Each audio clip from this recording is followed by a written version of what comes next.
Have you ever wondered that if you're made the finance minister of this country for one full day, what are you going to do?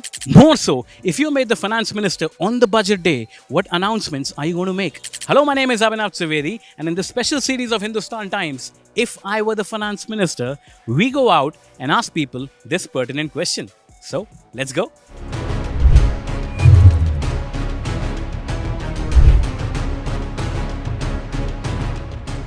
देखिए, अगर हमें वित्त मंत्री बनाया जाए तो सबसे पहले हम जो है ये खर्च करेंगे कि हम इन्वेस्टमेंट ऐसी जगह कर रहे हैं जहाँ पर हमारे पास रोजगार बढ़े। सरकार जो इन्वेस्टमेंट कर रही है उसमें वो तो होता रहा है, लेकिन उस पर उसका इनपुट नहीं मिल रहा है, उस पर आउटपुट इनपुट नहीं मिल रहा है और उस पर रोजगार नहीं बढ़ रहे हैं। अभी आप देखिए, पिछले 10 सालों में कोई ऐसी बड़ी फैक्ट्री लगी हो जिसमें 10,000 20,000 लोगों का रोजगार मिला हो, अभी इस तरह का रोजगार नहीं मिल रहा है।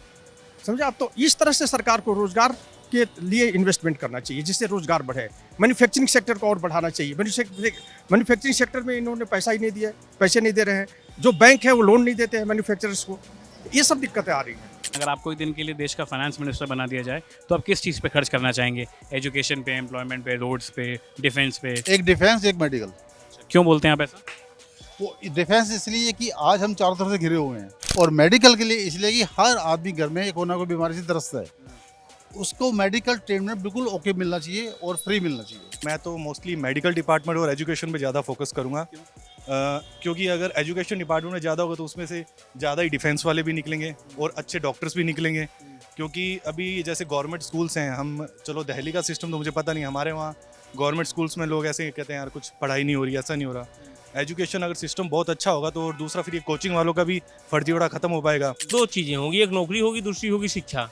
अगर लोग शिक्षित होंगे, काबिल होंगे तो अपने आप कहीं ना कहीं सेट हो जाएंगे। आपको लगता है इन दोनों चीज़ों पे भी काम नहीं हो रहा है देश में? नहीं, काम हो रहा है, उस लेवल पे नहीं हो रहा जिस लेवल पे होना चाहिए।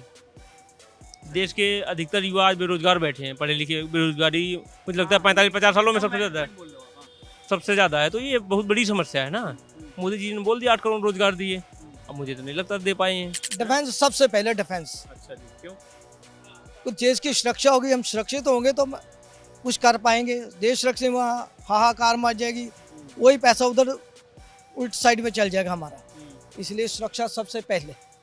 मेडिकल सेक्टर भी आज की तारीख में हिंदुस्तान में काफ़ी महंगा है, और बाकी तो सब ठीक है, नॉर्मल है, सब चलता रहेगा ऐसे ही, तो हम देख ही रहे हैं। तो आप मेडिकल पे खर्च करना चाहेंगे? मेडिकल तो सर ज़रूरी है, ये मेडिकल है और शिक्षा है। शिक्षा आज की तारीख में काफ़ी महंगी हो चुकी है। महंगाई का ही है, ठीक है। महंगाई अगर थोड़ी कम हो जाए तो वो ज़्यादा सही है। तो आप भी इसी पे खर्च करना चाहेंगे? हाँ जी, मैं भी to control inflation. To control inflation. देखो, मेन हमारे इंडिया का जो स्तंभ है वो आपका एजुकेशन और आपका हॉस्पिटलाइजेशन एंड आपका ये जो मेन सड़कें हैं।